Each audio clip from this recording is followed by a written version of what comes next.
You walk into meetings with great ideas, but somehow leave feeling invisible, while others command the room effortlessly. Every networking event becomes a painful reminder that some people naturally draw others to them like magnets, while you struggle to make meaningful connections despite your best efforts.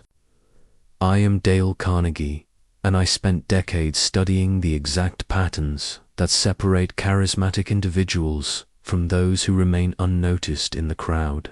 Through my research with thousands of people, I discovered that charisma isn't a mysterious gift, it's a learnable skill based on specific principles that anyone can master. What I'm about to share will transform how you connect with others, giving you the magnetic presence that makes people genuinely excited to be around you. The same techniques that helped millions of people become more influential and likable will work for you too. But first, like this video, subscribe for more life-changing insights, and comment below where you're watching from. I want to see our global community of future leaders grow. Let me take you back to a cold morning in 1888 on my family's farm in Missouri. I was 20 years old, skinny as a rail, and so painfully shy that I could barely look the mailman in the eye when he delivered what I thought would be my ticket to a different life. Inside that envelope was my rejection letter from the American Academy of Dramatic Arts in New York City. I had dreamed of becoming an actor, convinced that if I could just memorize someone else's words and hide behind a character, I might finally find my voice. But even that escape was denied to me. As I read those crushing words, "We regret to inform you that your application has not been accepted," I felt the familiar weight of inadequacy settle over me like a heavy coat. You see, growing up poor on a farm teaches you that you're invisible to most of the world. My father struggled to make ends meet, and I watched him shrink a little more each day under the burden of financial worry. At school, I was the awkward farm boy whose clothes never quite fit right, whose shoes were always muddy, and whose ideas seemed to die in my throat before they could reach my lips. I remember sitting in the back of every classroom, knowing I had thoughts worth sharing, but feeling paralyzed whenever the teacher's eyes landed on me. The popular students seemed to operate by some secret code I couldn't crack. They spoke with confidence, commanded attention effortlessly, and made everything look so easy. Meanwhile, I felt like I was watching life happen to other people while I remained trapped behind an invisible wall. The rejection letter was just another confirmation of what I already believed about myself, that I wasn't meant to stand out, that I should accept my place in the shadows. But something strange happened. That morning, as I stood there holding that piece of paper, instead of crushing me completely, it sparked something I hadn't felt before, a burning curiosity about what separated people like me from those who seemed to naturally draw others to them. I began to notice things differently. At church, I watched how certain people could capture an entire room's attention with just a few words, while others, equally intelligent, equally worthy, were ignored or overlooked. At the general store, I observed how some customers were greeted with genuine warmth, while others were treated as mere transactions. What made the difference? It wasn't wealth. I knew plenty of rich people who were socially awkward. It wasn't intelligence. Some of the most brilliant minds I knew couldn't connect with a barn cat. And it certainly wasn't appearance. I'd seen ordinary-looking people command extraordinary influence. There had to be something else, some learnable skill or principle that could transform how people responded to you. That rejection letter, painful as it was, became the first artifact in my journey toward understanding the true nature of human influence and charisma. It taught me that sometimes our greatest defeats point us toward our greatest discoveries. What I discovered next would change not only my life, but the lives of millions of others who, like me, felt invisible in a world that seemed to belong to everyone else. The breakthrough came in 1902, when I found myself in the office of Andrew Carnegie, the steel magnate himself. I was there to interview him for a magazine article, terrified and completely out of my league. Here was a man who had built an empire, who commanded the respect of presidents and kings. Yet when I nervously asked him about his success, his answer stunned me. "Young man," he said, leaning back in his massive leather chair, "I've made my fortune understanding one simple truth. Every person you meet has an invisible sign hanging around their neck that says, 'Make me feel important.'" He paused, studying my reaction. The person who can genuinely make others feel significant will never lack for friends, influence, or success. I had expected him to talk about steel production, market strategies, or financial acumen. Instead, he was sharing what sounded almost like a psychological insight. But as he continued speaking, I realized I was witnessing something profound. "You see, Dale," he continued, "most people spend their entire lives trying to prove their own importance. They talk about themselves, their accomplishments, their problems. But the rare individual who makes others feel important, that person becomes magnetic. People are drawn to them like iron filings to a magnet." I left that meeting with my mind racing. Could it really be that simple? Was the secret to charisma nothing more than making others feel valued and significant? I decided to test this theory. Everywhere I went, I started small. At the boarding house where I lived, instead of rushing past the landlady with a polite nod, I stopped to ask about her garden. Her face lit up as she told me about her prized roses. The next morning, she had saved me an extra piece of pie. When I complimented the streetcar conductor on his punctuality, he began greeting me by name and ensuring I always got a seat. But the real test came when I began teaching public speaking classes. I had been hired by the YMCA to help businessmen overcome their fear of speaking, and frankly, I was nearly as terrified as they were. Traditional methods weren't working. Lecturing about techniques and rules only made people more self-conscious. Then I remembered Carnegie's words. Instead of focusing on what my students were doing wrong, I began looking for what they were doing right. I celebrated every small improvement, acknowledged their courage in trying, and made each person feel that their progress mattered deeply to me. The transformation was remarkable. Men who had been paralyzed by fear began speaking with confidence. Shy individuals discovered they had powerful voices, but more importantly, they began treating each other differently too. The entire atmosphere of the class changed from one of judgment to one of support and encouragement. I realized I had stumbled upon something far more powerful than public speaking techniques. I had discovered the fundamental principle that governs all human interaction. People will go to extraordinary lengths for someone who makes them feel genuinely important and valued. This wasn't manipulation or fake flattery. It was about developing a genuine appreciation for the worth and dignity of every human being you encounter. During my years of research, I discovered that there are 6 words in the English language that possess almost magical power. When used sincerely, these words can transform any conversation, open any door, and create instant rapport with virtually anyone you meet. Those 6 words are, "I am genuinely interested in you." Now, you might think I'm oversimplifying, but let me share a story that will change how you think about this principle forever. In 1923, I was conducting a class in Philadelphia when a man named Edward Chalif approached me. He was a struggling photographer who could barely make ends meet.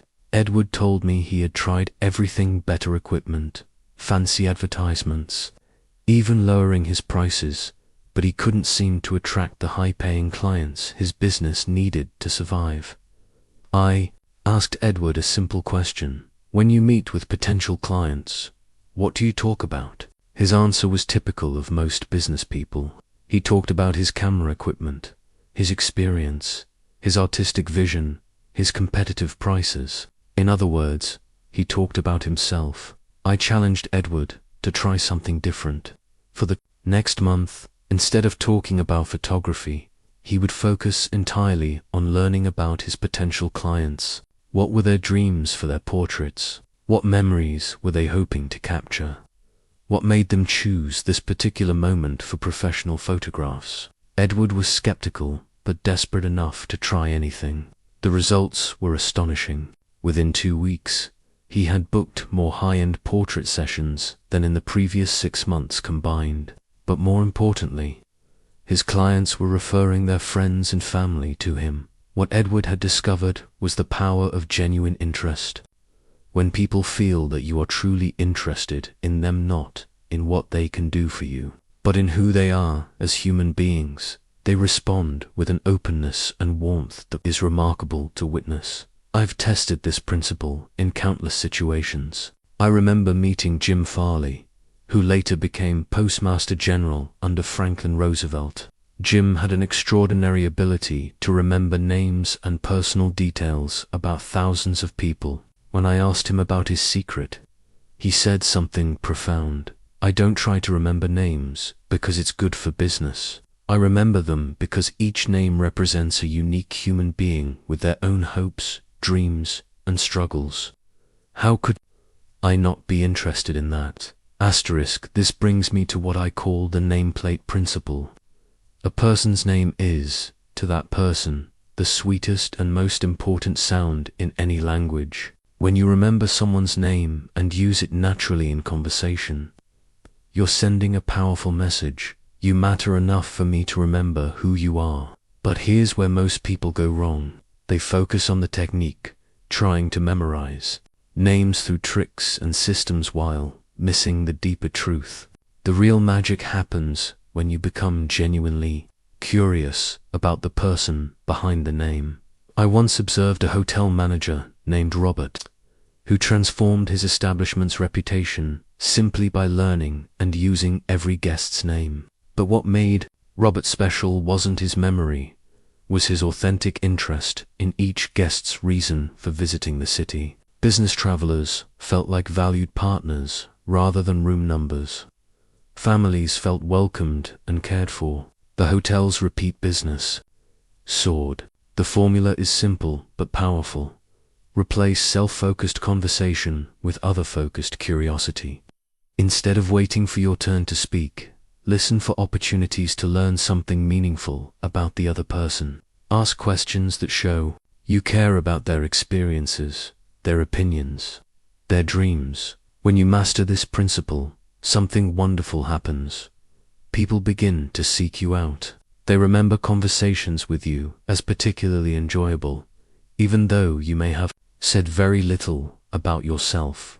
You become known as an interesting person, not because you're fascinating, but because you're fascinated by others. This is the foundation of all charismatic behavior, the ability to make others feel that they are the most important person in the room at that moment. I once knew a man named Harry who could sell anything to anyone, yet he never spoke about his products. Harry was deaf and mute, communicating only through written notes and gestures, but he consistently outsold every other salesperson in his company. When I studied Harry's methods, I discovered something that revolutionized my understanding of human connection. Harry had mastered what I call the silent symphony, the art of communication that goes far beyond words. Because he couldn't rely on smooth talking or persuasive speeches, Harry had developed an extraordinary ability to pay attention. He watched people's faces, noticed their body language, and most importantly, he listened with his entire being to what they were trying to tell him.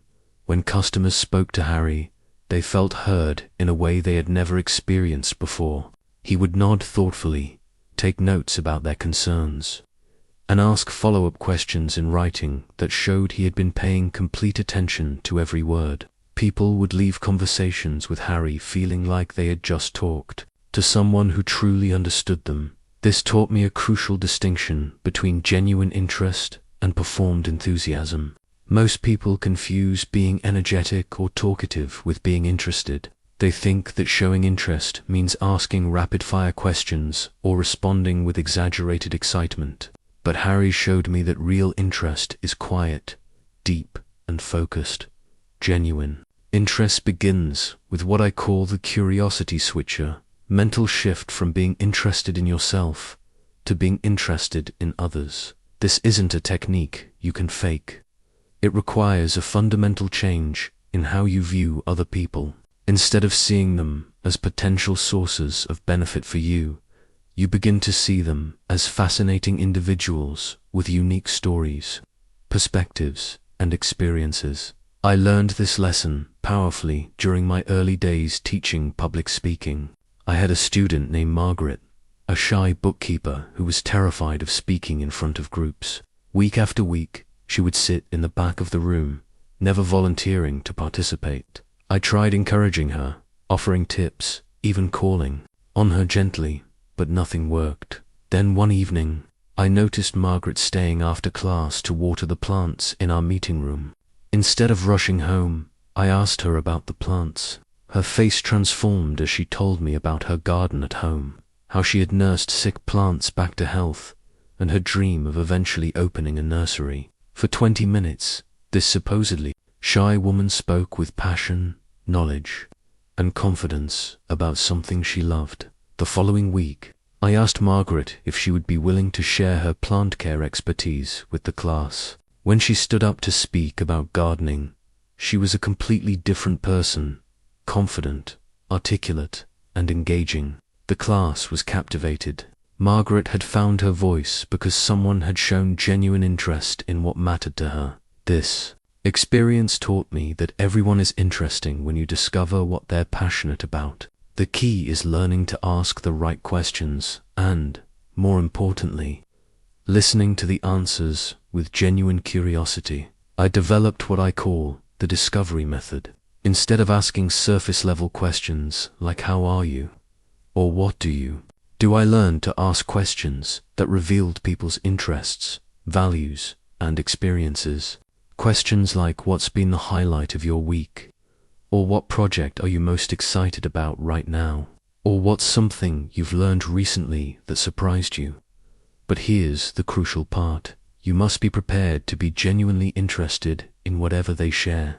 If someone tells you about their hobby of collecting stamps, you can't pretend to find it fascinating while secretly thinking it's boring. Instead, you must cultivate genuine curiosity about why this hobby matters to them, what drew them to it, and what they've learned from it. I've discovered that when you approach people with authentic curiosity, they reveal remarkable things about themselves. The quiet accountant turns out to be a passionate amateur historian.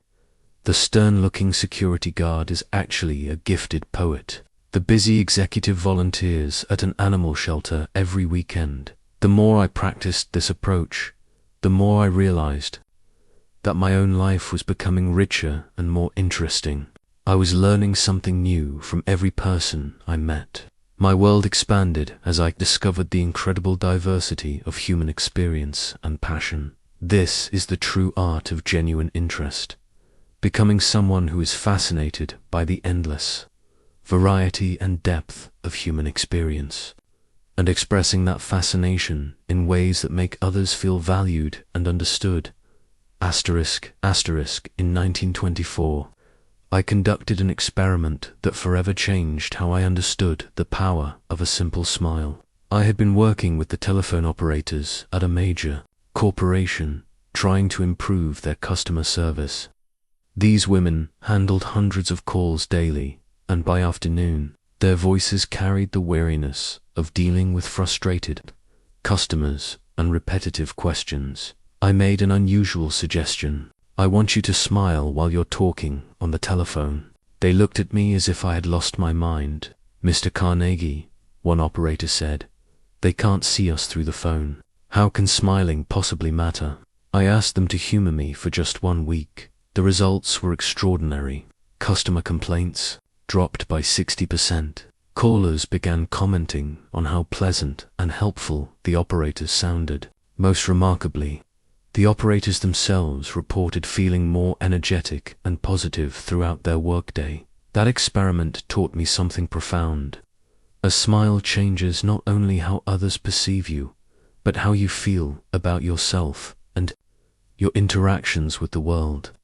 When you smile genuinely, you create what I call the warmth circuit, a positive feedback loop that transforms every interaction. The science behind this fascinated me. When you smile, even when you don't feel like it, your facial muscles send signals to your brain that actually improve your mood. You literally become happier by the physical act of smiling. And when you feel better, you naturally treat others better, which causes them to respond more positively to you, which makes you feel even better. But here's what most people get wrong about smiling. They think it's about displaying happiness when they don't feel it. That's not what I'm talking about.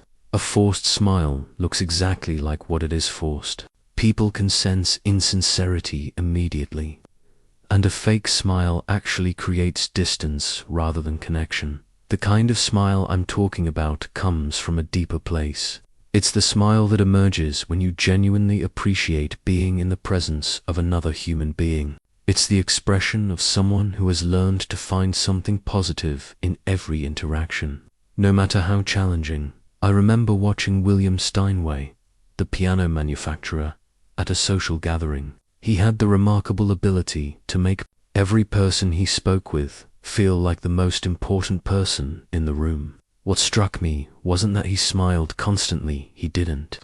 It was that when he did smile, it reached his eyes and transformed his entire face. You could see that he was genuinely pleased to be talking with whoever was in front of him. I began practicing what I called the inner smile, cultivating a genuine sense of goodwill toward others that naturally expressed itself through my facial expressions and body language. This wasn't about plastering on a grin, but about developing a fundamental appreciation for the opportunity to connect with other people. The transformation in my own life was remarkable. Doors that had been closed began opening. People who had seemed unapproachable became friendly and welcoming. Business opportunities that I had never imagined began presenting themselves. One of my students, a traveling salesman named Frank, was struggling with poor sales results. He was knowledgeable about his products and worked harder than anyone else on his team, but customers seemed cold and unresponsive.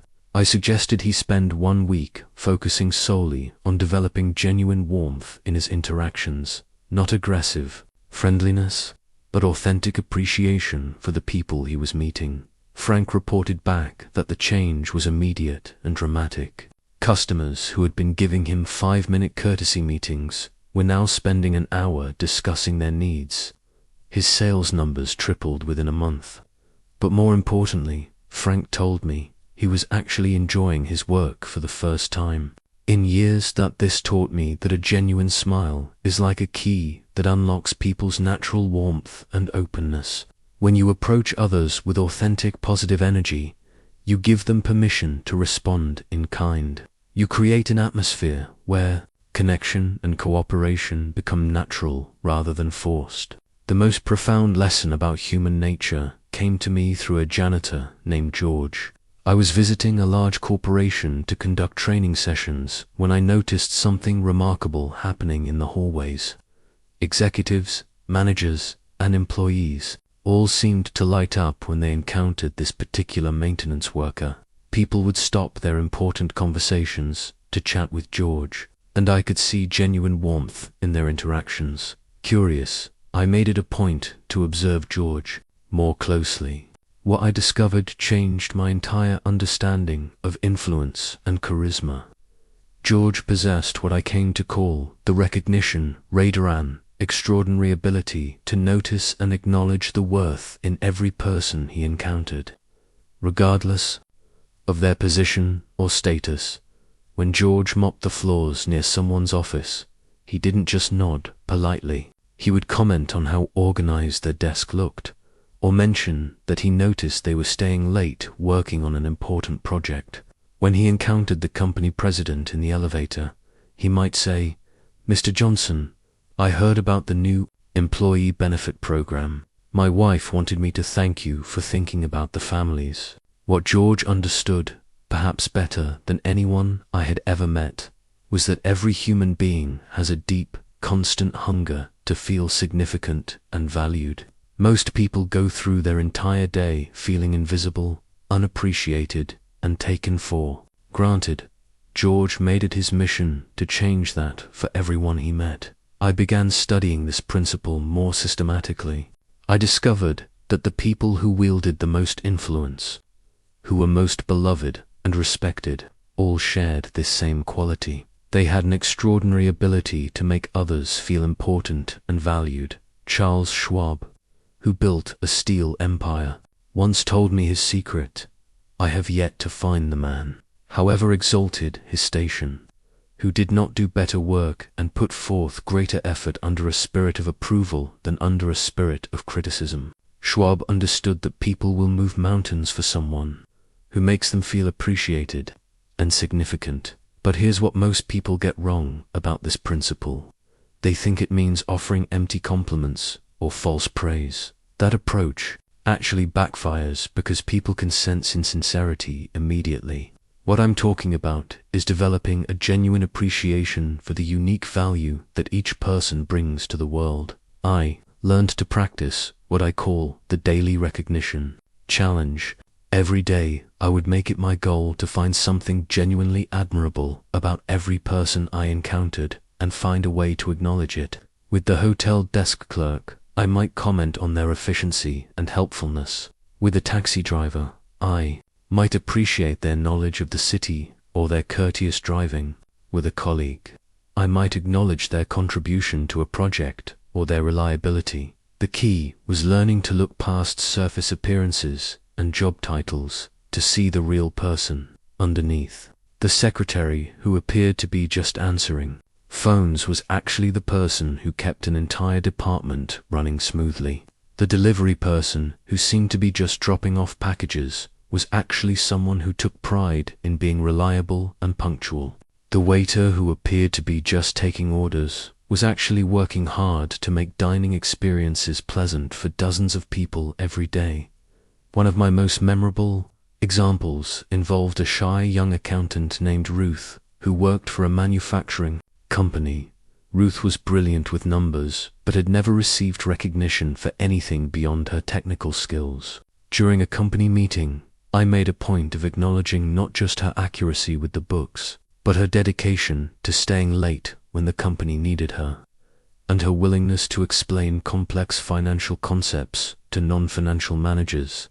The transformation was immediate. Ruth began speaking up in meetings, offering valuable insights that had previously remained hidden. Her confidence grew, and within a year, she had been promoted to a management position. But more importantly, Ruth began recognizing and appreciating others in the same way, creating a positive ripple effect throughout the organization. This taught me that when you make someone feel important and valued, you don't just change their day, you often change their entire sense of themselves and their possibilities. People begin to live up to the positive image you've reflected back to them. The power of making others feel important isn't manipulation or flattery. It's about seeing and acknowledging the genuine worth that exists in every human being. When you master this ability, you become the kind of person others genuinely want to be around, work with, and support. I learned the most valuable lesson about persuasion from studying Abraham Lincoln, specifically a letter he wrote but never sent. During the Civil War, Lincoln had grown frustrated with General George Meade's failure to pursue and capture Robert E. Lee's army after the Battle of Gettysburg. Lincoln wrote a scathing letter criticizing Meade's decisions and their consequences for the war effort, but Lincoln never sent that letter. Instead, he filed it away and wrote a different letter, one that acknowledged Meade's victory at Gettysburg, while gently suggesting alternative strategies for future engagements. This second letter maintained their working relationship and ultimately led to better military cooperation. This taught me something profound. The moment you begin arguing with someone, you have already lost the opportunity to influence them. When people feel attacked or criticized, they immediately become defensive and closed to new ideas. Their energy goes into protecting their position rather than considering alternatives. I developed what I call the agreement pathway method for leading people to conclusions rather than forcing them there. The secret is to start with areas where you can genuinely agree, then gradually guide the conversation toward your desired outcome. I once watched a master of this technique in action. James Adamson was trying to convince a factory owner to improve working conditions for his employees. Instead of arguing about moral obligations or legal requirements, James began by acknowledging the owner's business acumen and his obvious concern for profitability. "You've built an impressive operation here, Mr. Patterson," James said. "I can see you understand the importance of efficiency and productivity." Patterson nodded, pleased by the recognition. James continued, "I'm curious about something. Have you noticed any patterns in your employee turnover or absenteeism rates?" Rather than lecturing Patterson about worker safety, James asked questions that led Patterson to discover the connections himself. "Well, yes," Patterson admitted, "we do seem to lose a lot of experienced workers, and sick days have been increasing." Through careful questioning, James helped Patterson realize that improved working conditions would actually save money by reducing turnover and increasing productivity. By the end of their conversation, Patterson was asking James for recommendations on workplace improvements. He had persuaded himself, which is always more powerful than being persuaded by someone else. This experience taught me the power of what I call the Socratic method of influence. Instead of telling people what they should think or do, you ask questions that guide them to the right conclusions. When people reach insights on their own, they feel ownership of those ideas and are much more likely to act on them. The key is learning to ask the right kinds of questions. Instead of, "Why don't you understand that this is important?" you might ask, "What do you think would happen if we tried this approach?" Instead of, "You're wrong about this," you might say, "I'm curious about your perspective. What information led you to that conclusion?" I practiced this approach extensively in my public speaking classes. When students made mistakes, I learned not to correct them directly. Instead, I would ask questions like, "How do you think the audience responded to that section?" Or, "What do you think might happen if you slowed down your delivery just a bit?" Students would often identify their own areas for improvement, making the learning much more effective and less threatening. One of my most successful applications of this principle involved a skeptical businessman named Robert who attended my courses reluctantly. Robert believed that public speaking skills were unnecessary for his engineering work and made his dismissive attitude clear to everyone. Rather than arguing with Robert or trying to convince him he was wrong, I asked him about his experiences presenting technical information to non-engineers. Through careful questioning, I helped Robert realize that his inability to communicate his ideas effectively was actually limiting his career advancement. He began to see public speaking skills not as frivolous social abilities, but as essential tools for engineering leadership. By the end of the course, Robert had become one of my most enthusiastic advocates, often sharing with new students how communication skills had transformed his professional effectiveness. The magic of this approach is that it preserves people's dignity while opening their minds to new possibilities. When you avoid making people wrong, they don't need to defend themselves, and their energy can go toward genuinely considering your ideas. Remember, the goal is not to win arguments, but to win cooperation. When you master the art of leading people to say yes rather than forcing them to submit, you become someone others trust and turn to for guidance. The most difficult conversation I ever witnessed was also the most instructive. I was consulting with a manufacturing company when the CEO, Thomas Mitchell, had to address a costly mistake made by his most valued department manager, William Hayes. The error had resulted in a significant financial loss and damaged relationships with key customers. I expected to witness a typical corporate confrontation, the kind that destroys relationships and creates lasting resentment. Instead, I observed a masterclass in what I came to call constructive correction. Thomas began the conversation in a way that surprised me. "William, I want to start by acknowledging something. In the 15 years you've worked here, you've consistently demonstrated excellent judgment and saved this company far more money than this mistake has cost us. You're one of our most valuable people, and that hasn't changed." He paused, allowing that statement to settle. William, who had entered the office braced for attack, visibly relaxed. Thomas continued, "That's exactly why I know you're as concerned about this situation as I am. Help me understand what happened, and let's figure out how to prevent it from happening again." What Thomas understood was the fundamental principle of preservation before correction. Before addressing what had gone wrong, he had reinforced what was going right. He had reminded William of his value and competence before discussing his mistake.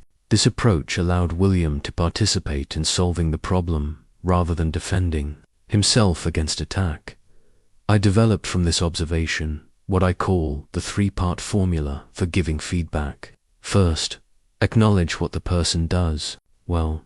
Second, address the specific issue that needs correction. Third, express confidence in their ability to improve. This approach preserves relationships while promoting positive change. The middle part, addressing the actual problem, requires what I learned to call specific focus. Instead of making general character judgments like "you're being careless" or "you're not paying attention," effective feedback addresses specific behaviors and their consequences. Thomas didn't tell William he was a poor manager. He discussed the specific decision that led to the problem and its impact on the company. I began teaching this approach in my business communication seminars, and the results were remarkable.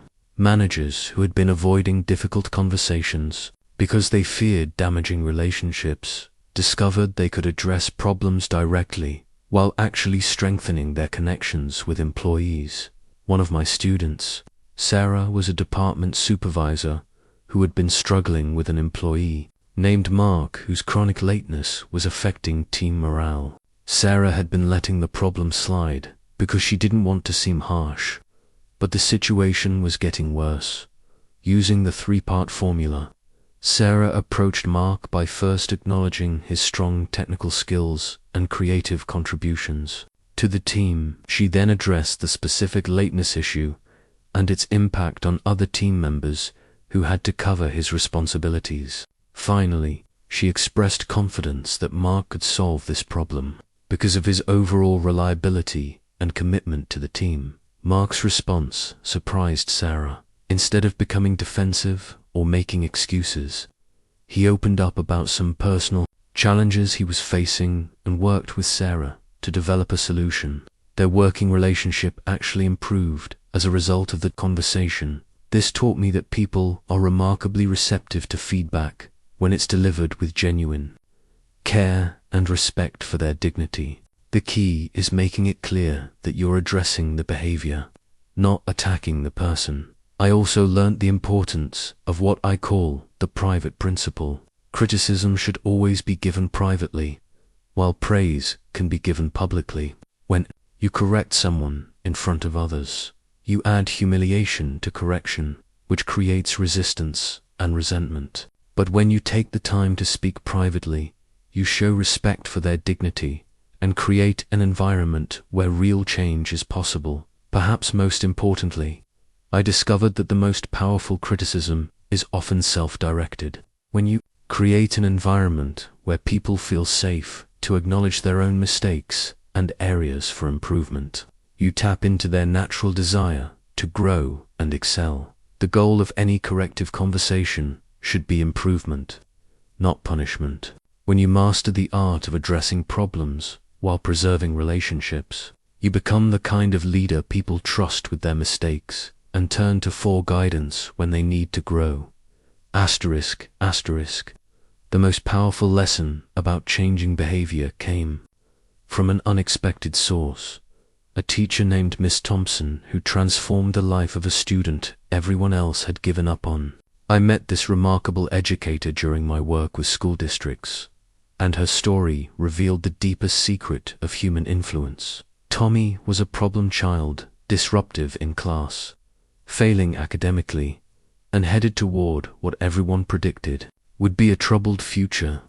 Previous teachers had labeled him as lazy, defiant, and hopeless. But Miss Thompson saw something different in Tommy, or rather, she chose to see something different.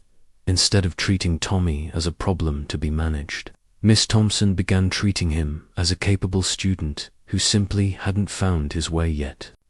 She would say things like, "Tommy, you have such creative ideas. I can see you becoming an excellent problem solver when you learn to focus that creativity." When he acted out, she would respond with, "That's not like you, Tommy. You're usually so thoughtful about how your actions affect others." What Miss Thompson was doing was employing what I came to call the identity approach to behavior change.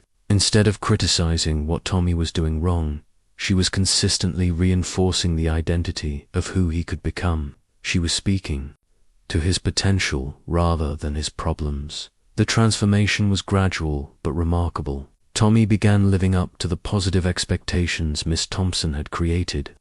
He started completing assignments because he saw himself as a capable student. He stopped disrupting class because he identified as someone who was thoughtful about others. Within a year, Tommy had become one of the best students in his class. This experience taught me that people tend to live up to the expectations we hold for them, both positive and negative. When we consistently treat someone as lazy, they often become lazy. When we treat them as capable and reliable, they often rise to meet those expectations. I began applying this principle in my business consulting work. When working with underperforming employees, instead of focusing on what they were doing wrong, I would help managers identify and reinforce positive aspects of their identity and potential. I remember working with a sales manager named Patricia, who was struggling with a team member named David. David's sales numbers were poor, and he seemed to have lost motivation. Patricia's instinct was to pressure David about his performance, but I suggested a different approach.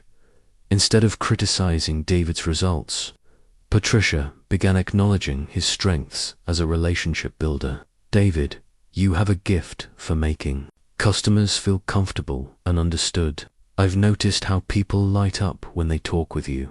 She then connected that strength to sales success. When you combine that natural ability to connect with people with some focused sales techniques, you're going to be formidable. Patricia also began giving David opportunities to use his relational strengths, having him mentor new team members and represent the company at networking events. As David began to see himself as someone with valuable interpersonal skills, his confidence grew, and his sales performance followed. The key insight was that David hadn't lacked ability, he had lacked a positive identity to live up to. Once Patricia helped him see himself as naturally gifted at building relationships, he began approaching sales with renewed energy and confidence. I developed what I call the reputation method for encouraging positive behavior.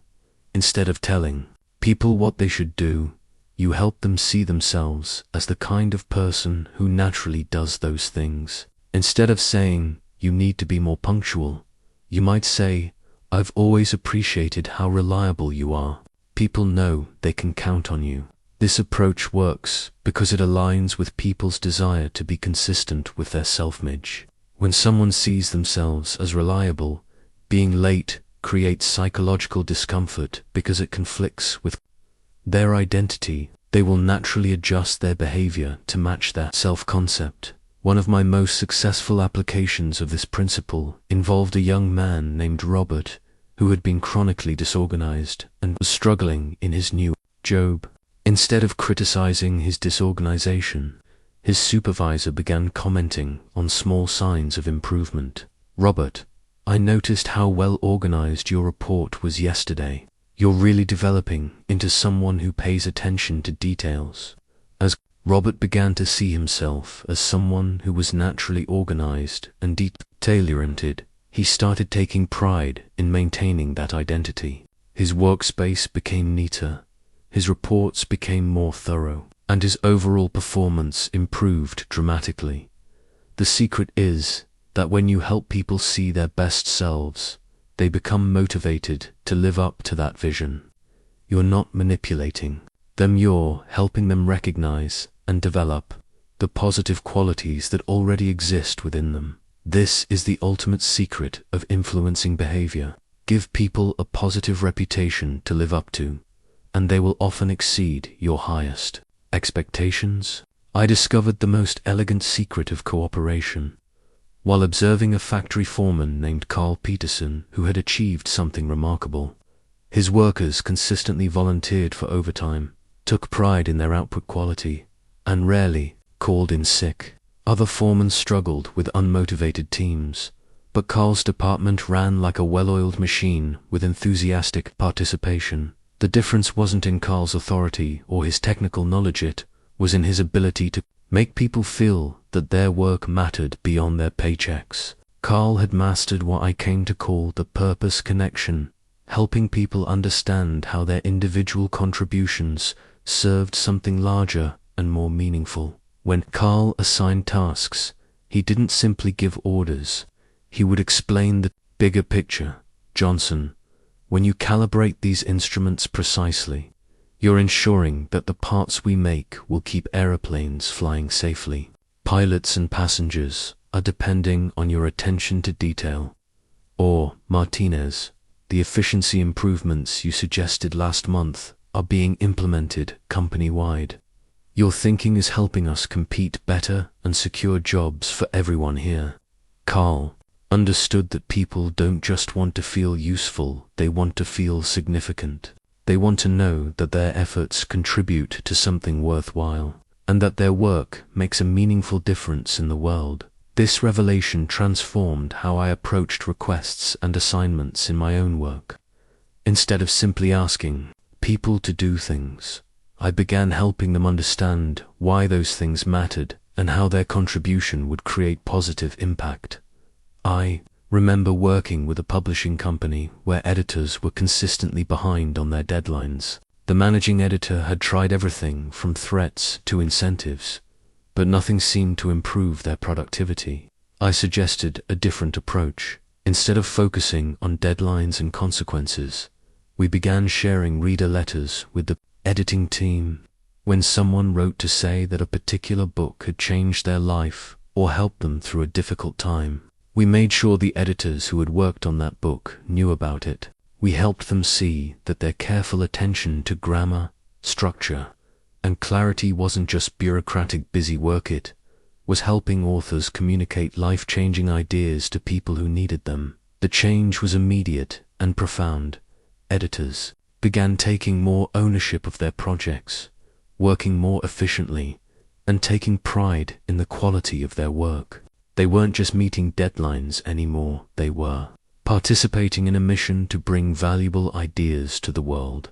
This taught me the power of what I call the significance frame. When you can help people see how their actions connect to larger purposes and positive outcomes, they stop thinking of tasks as burdens and start seeing them as opportunities to contribute. One of my most memorable examples involved a hotel manager named Elizabeth who was struggling with housekeeping staff who seemed indifferent to quality standards. Instead of implementing more rules and inspections, Elizabeth tried a different approach.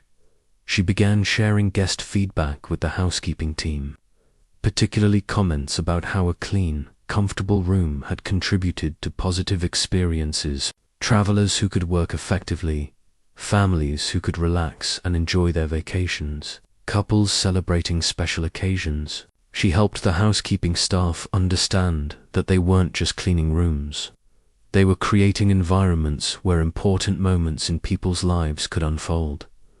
The transformation was remarkable. Staff members began taking initiative to add special touches, reporting maintenance issues before they became problems, and taking genuine pride in their work. Guest satisfaction scores improved dramatically, and staff turnover decreased significantly. The key insight was that Elizabeth had changed the meaning of the work without changing the work itself. By helping people understand the human impact of their efforts, she had transformed routine tasks into meaningful contributions. This principle works because it aligns with people's natural desire to make a positive difference. When you can show someone how their actions serve others and contribute to worthwhile outcomes, you tap into their intrinsic motivation rather than relying solely on external rewards or pressures. The most powerful requests are those that invite people to be part of something important rather than simply asking them to complete tasks. ****. One of the most counterintuitive lessons I learned about leadership came from watching a manager named Richard Harrison handle what should have been a career-ending mistake.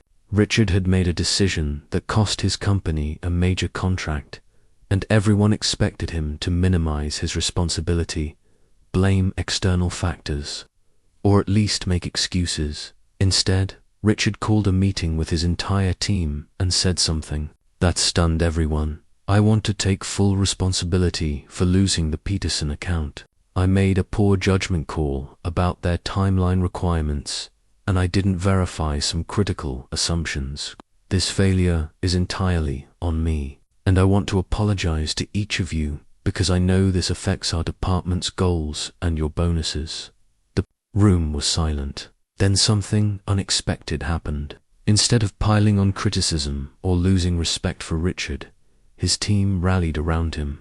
They began offering suggestions for recovering from the setback, volunteering to work extra hours, to pursue new opportunities, and expressing appreciation for his honesty.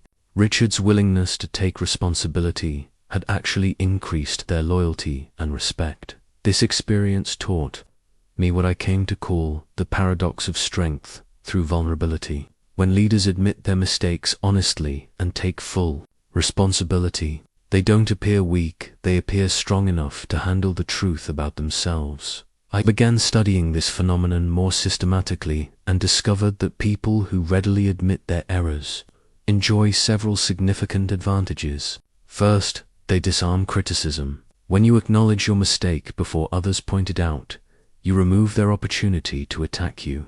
Second, you model the behavior you want to see from others. Teams led by people who admit mistakes openly become more innovative because they're not paralyzed by fear of failure.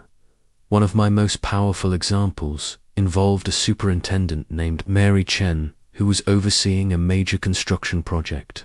When it became clear that her initial timeline estimates had been overly optimistic, Mary had a choice. She could blame the delays on subcontractors, weather, or unforeseen complications, or she could take responsibility for the planning error. Mary chose honesty. She called a meeting with all stakeholders, the building owners, the architectural firm, the major contractors, and said, "I made an error in my initial planning. I underestimated the complexity of the electrical work and didn't account adequately for the coordination required between trades. The delay is my responsibility, and I want to present you with a revised timeline that I'm confident we can meet." The response surprised everyone, including Mary. Instead of anger or lost confidence, the stakeholders expressed appreciation for her straightforward communication. The building owners said they could adjust their move-in plans now that they had reliable information. The contractors offered suggestions for making up some of the lost time. The project ended up finishing only slightly behind the revised schedule and significantly under budget. Mary's honesty had created an atmosphere of trust and collaboration that allowed everyone to work together more effectively. If she had made excuses or shifted blame, energy would have been wasted on accusations and defensive maneuvering instead of problem solving. I learned to practice what I call the rapid recovery method. When I made mistakes, and I made plenty of them, I would acknowledge them quickly and completely. I was wrong about that recommendation. Here's what I missed. and here's what I think we should do differently. This approach allowed me to maintain credibility even when my judgment had been flawed.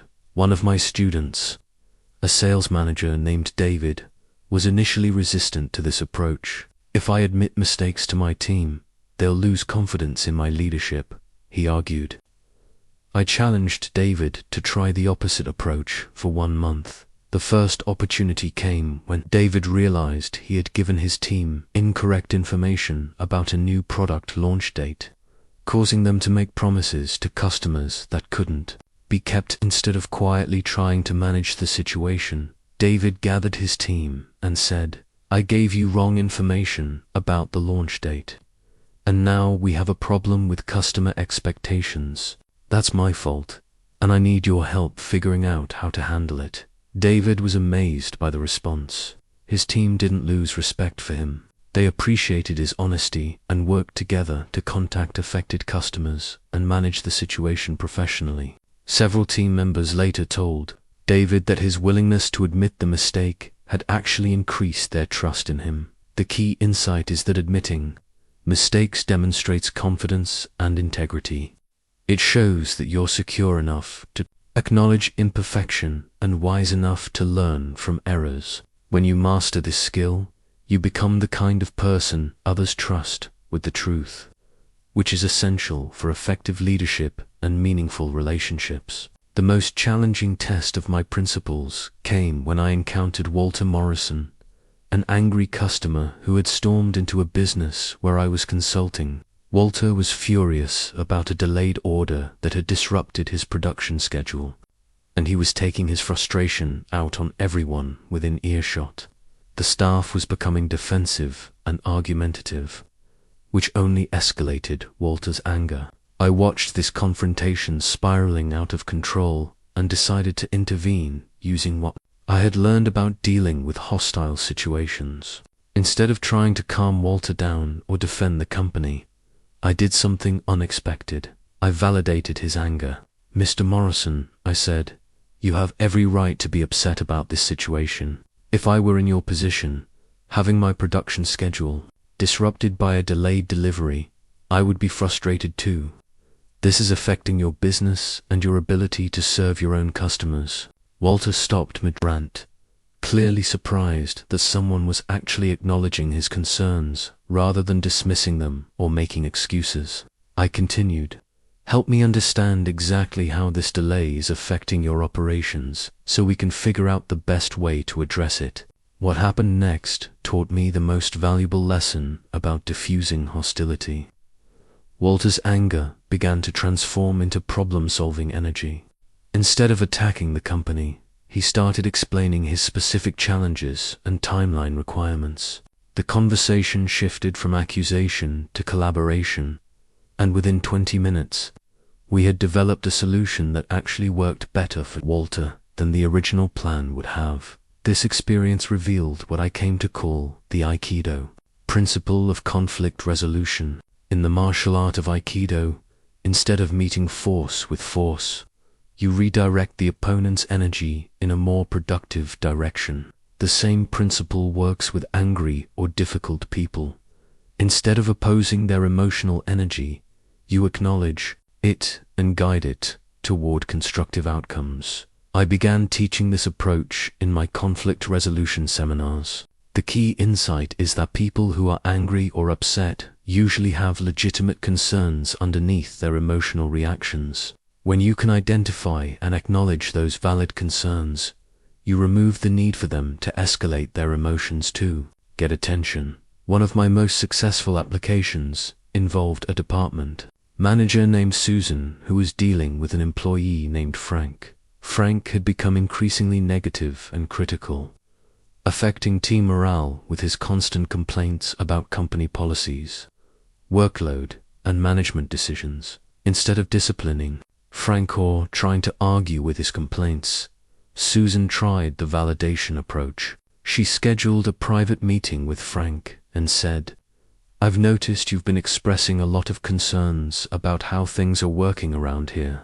You've been with the company longer than most people, and your perspective is valuable. Help me understand what you think are the most serious problems we're facing." Frank was initially suspicious, expecting this to be a reprimand session. But when he realized Susan was genuinely listening to his concerns, he began sharing specific issues rather than general complaints. Some of his points were actually quite valid processes that had become inefficient, communication gaps that were causing problems, and resource constraints that were affecting quality. Susan acknowledged the legitimate issues Frank had raised and involved him in developing solutions. Frank's attitude transformed from negative critic to engaged problem solver.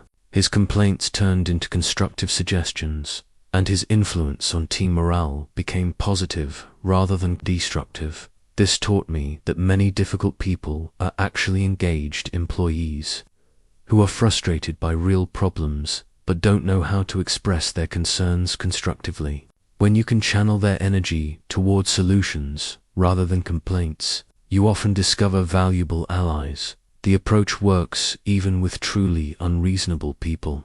I learned to use what I call the broken record technique for situations where validation and redirection aren't sufficient. You calmly and consistently acknowledge the person's right to their feelings while maintaining firm boundaries about acceptable behavior. For example, with someone who continues to be abusive despite attempts at validation, you might say, "I understand you're frustrated, and I want to help resolve this situation. However, I need you to lower your voice so we can have a productive conversation. I'm committed to finding a solution, but we need to discuss this respectfully." If the behavior continues, you repeat the same message without escalating. "I can see this is really important to you, and I want to address your concerns. I need you to speak to me respectfully so we can work together on this." The key is maintaining your emotional equilibrium while consistently redirecting toward constructive dialogue.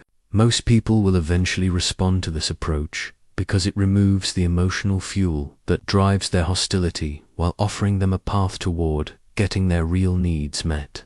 I discovered that mastering these skills not only makes you more effective in difficult situations, actually reduces the number of conflicts you encounter. When people know you're someone who listens to concerns and works toward solutions rather than just defending positions, they approach you differently from the beginning. The ultimate goal isn't to win conflicts, but to transform them into opportunities for understanding and collaboration. The transformation of Eleanor Roosevelt from a painfully shy young woman into one of the most influential figures of her generation taught me that charismatic presence isn't something you're born with. It's something you develop through consistent practice and conscious choice. When I first met Eleanor, she was struggling with the same issues that had plagued my own early years: a tendency to defer to others, difficulty making eye contact, and a voice that seemed to disappear when she most needed to be heard. But what struck me about Eleanor was her determination to grow beyond these limitations because she believed in the importance of her message. Eleanor began what she called her confidence journal, a daily practice of recording small victories and moments when she had successfully connected with others or expressed herself effectively. Instead of focusing on her failures and shortcomings, she trained herself to notice and celebrate progress, no matter how small. This taught me what I came to call the presence-building method. Charismatic presence isn't about becoming a different person, it's about becoming the fullest, most confident version of yourself. It starts with understanding that how you feel about yourself directly affects how others perceive and respond to you. The first element of charismatic presence is what I call physical confidence. This isn't about being tall or conventionally attractive, it's about carrying yourself in a way that communicates self-respect and engagement with the world around you. I learned to practice standing tall, making genuine eye contact, and using gestures that supported rather than undermined my words. One of my students, a soft-spoken accountant named Margaret, struggled with being taken seriously in business meetings. Her tendency to slouch avoid eye contact, and speak in a near whisper was communicating uncertainty, even when she had valuable insights to share. I worked with Margaret on what I called the 3-minute transformation. Before important meetings, she would spend 3 minutes practicing confident posture, reminding herself of her expertise and value, and setting an intention to contribute meaningfully to the discussion. The change was remarkable. Within a month, Margaret was volunteering to lead presentations and finding that her colleagues sought out her opinions. Her technical knowledge hadn't changed, but her ability to project confidence in that knowledge had transformed how others perceived her. Contributions. The second element is vocal presence learning, to use your voice as an instrument of connection and influence. This goes beyond simple volume. It's about speaking with what I call resonant conviction, a quality that communicates both confidence and sincerity. I practiced techniques for developing vocal presence, speaking from the diaphragm rather than the throat, varying pace and tone to maintain interest, and learning to pause effectively rather than filling silence with and ah. Most importantly, I learned to speak with the energy of someone who believes their message matters. The third element is emotional presence, the ability to manage your own emotional state while remaining genuinely connected to others. Charismatic people don't experience fewer negative emotions.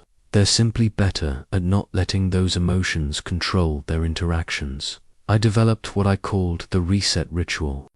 When I felt my confidence flagging or my emotions becoming reactive, I would take a moment to reconnect with my purpose and remind myself that every interaction was an opportunity to make a positive difference in someone's day. One of the most important discoveries was that charismatic presence requires what I call generous attention. Instead of being self-conscious about how you're being perceived, you focus your attention on understanding and serving the people you're with. This shift from self-focus to other focus naturally creates the kind of presence that draws people in. I watched this principle in action with a minister named Robert, who had struggled to connect with his congregation. Robert was knowledgeable and sincere, but his sermons felt academic and distant. When he began focusing less on delivering perfect presentations and more on genuinely connecting with the concerns and hopes of his parishioners, his entire presence changed. Robert started arriving early to chat with congregation members, really listening to their challenges and celebrating their victories. He began incorporating their stories and concerns into his messages. His delivery became more conversational and heartfelt because he was genuinely focused on serving his community rather than impressing them. The transformation was dramatic. Attendance increased. People began approaching Robert for guidance and support, and the entire atmosphere of the church became more warm and welcoming. This taught me that true charismatic presence comes not from trying to be impressive, but from being genuinely impressive, which happens when you combine competence with authentic care for others. The daily practices that build charismatic presence are simple, but require consistency. Maintain good posture and eye contact. Speak with conviction about things that matter to you. Listen more than you talk, and approach every interaction with genuine curiosity about the other person. When you master these elements, you develop what I call magnetic authenticity, a presence that draws people in because they sense both your confidence and your genuine interest in them. Asterisk. The most powerful lesson I ever learned about communication came from watching a simple janitor named Sam capture the complete attention of a room full of executives. During a company meeting, when discussion about employee safety had become bogged down in statistics and policy debates, Sam quietly raised his hand and asked if he could share something. "I've been cleaning these floors for 12 years, Sam began, and last Tuesday, I slipped on some oil near the loading dock. As I was falling, All I could think about was my grandson's birthday party this weekend and how disappointed he'd be if Grandpa couldn't make it because of a broken hip. The room went completely silent. Sam continued, "When I got back up, I realized that every safety rule we have isn't really about rules. It's about making sure people get home safely to the people who love them." In 2 minutes, Sam had accomplished what hours of presentations and data analysis had failed to achieve. He had made the abstract concept of workplace safety emotionally real and personally meaningful for everyone in that room. I realized I was witnessing the fundamental power of storytelling, the ability to transform ideas into experiences. That moment taught me what I came to call the story bridge principle. Facts tell, but stories sell. When you want to change minds or inspire action, you don't need more data. You need to help people feel the truth of your message through narrative. I began studying the elements that made some stories powerful while others fell flat. The most effective stories, I discovered, shared certain characteristics. They featured specific, relatable characters facing real challenges. They included concrete details that helped listeners visualize the situation. Most importantly, they connected to universal human experiences and emotions. I practiced developing what I called the 3-part story structure. First, establish the situation and character in a way that helps the audience relate to the circumstances. Second, introduce the challenge or conflict that creates tension and engagement. Third, reveal the resolution and the lesson that applies to the audience's situation. One of my most successful applications of this approach involved helping a bank president named Charles communicate the importance of customer service to his staff. Instead of lecturing about service standards and competitive advantages, Charles began sharing stories. He told about Mrs. Henderson, an elderly widow who had been banking with them for 30 years. When Mrs. Henderson came in confused about some changes to her account, instead of simply explaining the new procedures, teller Jane Wilson spent an extra 15 minutes walking Mrs. Henderson through each item, ensuring she understood everything completely. 2 weeks later, Mrs. Henderson brought her grandson into the bank to open his first account. "Jane," she said, "made me feel like family when I was confused and worried. That's the kind of bank I want my grandson to grow up with." Charles's story accomplished several things simultaneously. It showed staff exactly what excellent customer service looked like in practical terms. It demonstrated the long-term impact of caring behavior. Most importantly, it made the abstract concept of customer loyalty concrete and emotionally meaningful. I learned to develop what I called the personal parable collection, set of stories from my own experience that illustrated important principles. Instead of telling people they should be persistent, I would share the story of my early struggles with public speaking and how persistence eventually led to success. Instead of lecturing about the importance of empathy, I would tell about a time when someone's kindness had made a significant difference in my life. These personal stories were powerful because they revealed vulnerability and authenticity. When you share your own struggles and growth, people connect with your humanity rather than feeling lectured by your authority. One of my students, a corporate trainer named Linda, was struggling to engage her audiences during safety presentations. Her sessions were factually accurate but boring, and she worried that people weren't retaining the important information. I suggested that Linda begin collecting safety stories from the workplace, not just accident reports, but stories about times when following safety procedures had prevented problems, or when someone's attention to detail had protected a coworker. Linda began each training session with a story like this. "Last month, Maria noticed that a ladder seemed wobbly when she was setting it up. Instead of thinking it's probably fine, she took 2 minutes to check the locks and discovered that one was broken. By getting a different ladder, Maria avoided what could have been a serious fall. The 2 minutes of attention might have saved weeks of recovery time and prevented real pain for Maria and her family. The transformation in Linda's training sessions was remarkable. People began participating more actively, sharing their own safety experiences, and approaching their work with renewed attention to protective procedures. Linda had learned that stories don't just convey information, they create emotional connections that motivate behavioral change. The key to masterful storytelling is understanding that your audience doesn't just want to know what happened, want to feel what it means. When you can help people experience the emotions and insights contained in your stories, you give them something far more valuable than information. You give them wisdom they can use to transform their own lives. Remember, the goal of storytelling isn't entertainment, though good stories are engaging. The goal is transformation, helping people see familiar situations in new ways, and inspiring them to think or act differently as a result. The most profound example of organizational transformation I ever witnessed involved a mid-level manager named Catherine Walsh who applied these principles systematically throughout her company. When Catherine joined Meridian Manufacturing as a department supervisor, the company culture was characterized by silos, blame shifting, and low morale.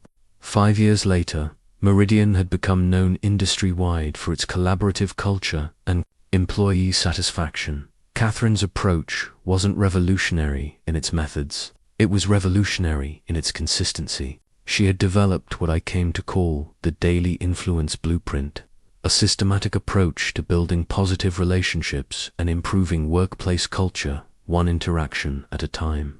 Every morning, Catherine would identify 3 specific ways she could apply charisma principles during that day. Perhaps she would make sure to acknowledge a team member's contribution in a meeting, take time to really listen to someone's concerns, or find an opportunity to help another department solve a problem. These weren't grand gestures, they were consistent, thoughtful actions that gradually changed how people experienced working at Meridian. Catherine understood something crucial about organizational influence. Culture change doesn't happen through policies and programs alone. It happens through the accumulation of countless positive interactions that gradually shift how people think, feel, and behave at work. One of Catherine's most effective strategies was what she called the cross-pollination approach. Instead of focusing only on her direct reports, Catherine made it her mission to build positive relationships throughout the organization. She would volunteer for cross-departmental projects, offer to help other managers solve problems, and consistently look for ways to connect people who could benefit from knowing each other. I watched Catherine apply this approach during a particularly challenging period when the company was implementing new technology systems. Instead of focusing solely on how the changes affected her department, Catherine organized informal lunch and learn sessions where employees from different departments could share their experiences and solutions. These sessions accomplished multiple goals simultaneously. Employees felt supported during a stressful transition. Practical problems got solved more quickly through shared knowledge, and people began seeing Catherine as someone who cared about the company's overall success rather than just her own area. The long-term impact was remarkable. When promotion opportunities arose, Catherine was consistently considered because she had built a reputation as someone who could work effectively with anyone in the organization. When other departments faced challenges, they often sought Catherine's input because they trusted her judgment and collaborative approach. Catherine also mastered what I call the influence multiplication effect. Instead of trying to directly influence every person in the organization, she focused on developing strong relationships with other influential people who could extend her positive impact. She identified the formal and informal leaders throughout the company and invested time in understanding their goals and challenges. This wasn't political maneuvering. It was strategic relationship building based on genuine mutual support. When the head of marketing was struggling with low team morale, Catherine shared some of the employee engagement strategies that had worked in her department. When the operations manager needed someone to help train new supervisors, Catherine volunteered her time and expertise. These investments in other leaders' success created a network of allies who respected Catherine's judgment and were willing to support her initiatives. When Catherine proposed company-wide changes, she already had influential supporters who understood the value of her ideas. One of Catherine's most significant contributions was developing what became known as the Meridian mentorship program. Catherine had noticed that new employees often struggled to understand the company culture and build effective working relationships. Instead of leaving this to chance, she created a formal system for pairing new hires with experienced employees who could provide both practical guidance and cultural orientation. The program was successful beyond expectations. New employee retention improved dramatically. Productivity increased faster for new hires, and the mentoring relationships created stronger connections throughout the organization. But perhaps most importantly, the program institutionalized the principle of people helping people succeed, which became a defining characteristic of Meridian's culture. Catherine's approach taught me that lasting organizational influence comes from consistently demonstrating the behaviors and values you want to see throughout the company. When you become known as someone who listens carefully, treats others with respect, and focuses on solutions rather than problems, you attract others who share those values and gradually shift the entire organizational atmosphere. The key insight is that you don't need formal authority to influence organizational culture. You need consistent authenticity, a genuine commitment to others' success, and the patience to build relationships systematically over time. When you master these skills, you become the kind of person others turn to for leadership, regardless of your position on the organizational chart. Asterisk. The transformation from someone who felt invisible to someone others genuinely wanted to be around didn't happen overnight.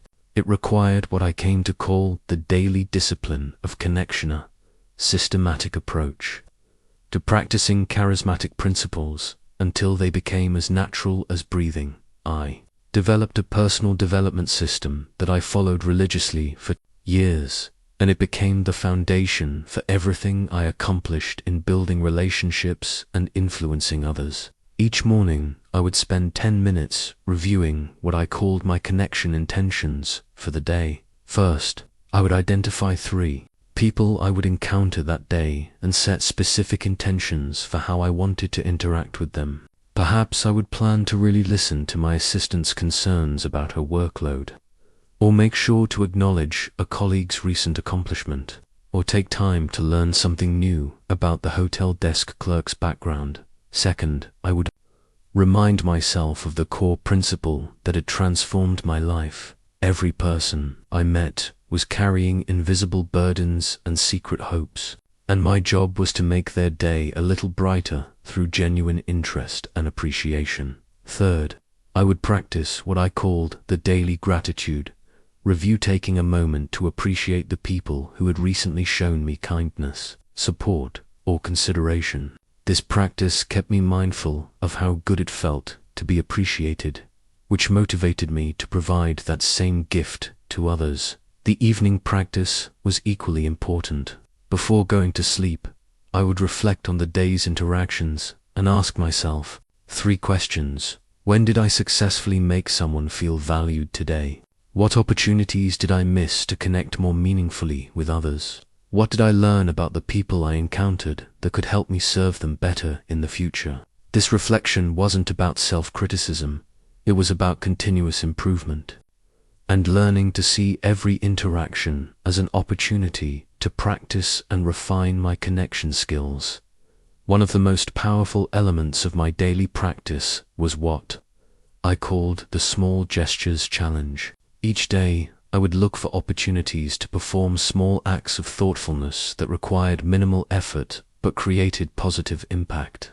Perhaps I would remember to ask someone about their weekend plans, bring a colleague their favorite coffee, or take an extra moment to really thank someone for their help. These gestures seemed insignificant individually, but their cumulative effect was extraordinary. People began seeking me out for advice, inviting me to participate in important projects, and describing me as someone they enjoyed working with. I was building what I now understand was a reputation for genuine care and attention to others. Also, developed what I called the weekly relationship audit. Every Friday, I would review my key relationships and ask myself, who in my personal or professional life could benefit from a thoughtful gesture or meaningful conversation this week? Who have I been taking for granted? Who might be facing challenges where my support could make a difference? This practice ensured that I didn't just focus on new relationships while neglecting existing ones. I learned to be as intentional about maintaining and deepening current relationships as I was about building new ones. One of my most valuable discoveries was the power of what I called the learning mindset. Instead of approaching interactions with the goal of being impressive or persuasive, I began approaching them with genuine curiosity about what I could learn from each person I met. This shift changed everything. When you're focused on learning from others rather than impressing them, you naturally become more interested in their thoughts, experiences, and perspectives. People sense this authentic curiosity and respond by sharing more of themselves, which creates deeper and more meaningful connections. I practiced asking better questions, not just how are you, but what's been the most interesting part of your week? Or what project are you most excited about right now? Or what's something you've learned recently that surprised you? The consistency of these practices was crucial. Charismatic behavior isn't something you can turn on and off for important occasions. It must become an integral part of how you operate in the world. People need to experience you as genuinely interested and caring in everyday interactions, not just when you need something from them. I learned to measure my progress, not by dramatic transformations, but by small indicators. People beginning to seek out my opinion, colleagues remembering and following up on personal information I had shared, invitations to participate in informal social activities, and the general sense that others enjoyed being around me. The most important insight was that developing charismatic presence is like developing physical fitness. It requires consistent daily practice, but the benefits compound over time until what once required conscious effort becomes natural and effortless. The goal isn't to become a different person, but to become the most connected, authentic, and generous version of yourself. When you commit to this daily practice, you gradually transform not only how others experience you, but how you experience the world, as a place full of fascinating people with whom meaningful connection is always possible. Asterisk, as I look back on the decades I've spent studying human nature and connection, I'm filled with profound gratitude for the journey that began with that painful rejection letter on my family's farm. What started as a desperate search for acceptance became a lifetime mission to help others discover the extraordinary power they possess to influence and inspire those around them. The letters I've received over the years tell the real story of these principles. Sarah, a shy accountant who became a confident team leader after learning to genuinely appreciate her colleagues' contributions. Michael, a struggling salesman who tripled his income by focusing on serving his customers rather than selling to them.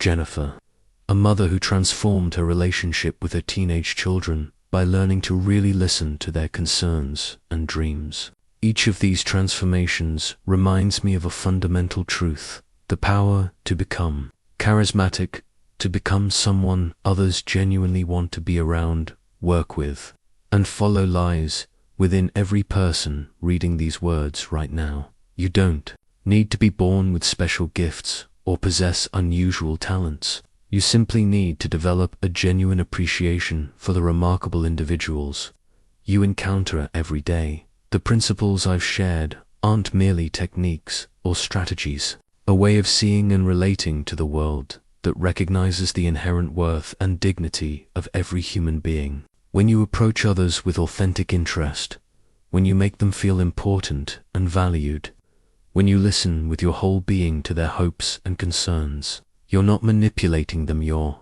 honoring them. This approach transforms not only how others respond to you, but how you experience life itself. Instead of moving through your days focused on your own needs and agenda, you begin to see yourself as someone whose purpose is to brighten the lives of others through genuine connection and appreciation. The ripple effects of this transformation extend far beyond your immediate relationships. When you become someone who consistently makes others feel valued and significant, you inspire them to treat others the same way. Your influence multiplies as the people you've affected begin affecting others in turn. I think of George, the janitor, who transformed an entire corporation simply by recognizing the worth in every person he encountered.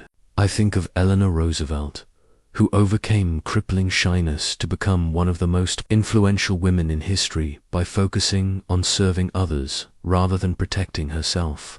I think of countless students and colleagues who discovered that their capacity to connect with and influence others was limited only by their willingness to genuinely care about those around them. Your transformation begins the moment you decide to see every interaction as an opportunity to make someone's day a little brighter. It accelerates when you commit to the daily practices of appreciation, genuine interest, and authentic connection. It becomes permanent when these behaviors transform from conscious techniques into natural expressions of who you are. The world needs more people who understand these principles and live by them consistently. In a time when technology often isolates us and competition can make us see others as obstacles rather than opportunities, the person who can create genuine human connection becomes invaluable. You have the power to become that person. You have the ability to walk into any room and make others feel genuinely glad to see you. You can develop the kind of presence that makes people seek out your opinions, trust you with their challenges, and feel energized by your company. The choice is yours. You can continue moving through life hoping that others will notice and appreciate you, or you can become someone whose mission is to notice and appreciate others. You can remain invisible in a crowd, or you can become the kind of person who makes everyone in that crowd feel a little more seen and valued. The secret power that every charismatic person uses isn't really a secret at all. It's the open secret of genuine human caring, consistently practiced and authentically expressed. Master this power, and you master the art of human influence. More importantly, you discover the profound joy that comes from making a positive difference in the lives of everyone you encounter. Your transformation begins today. The people around you are waiting to be seen, appreciated, and valued. Give them that gift and watch as your entire world transforms in response.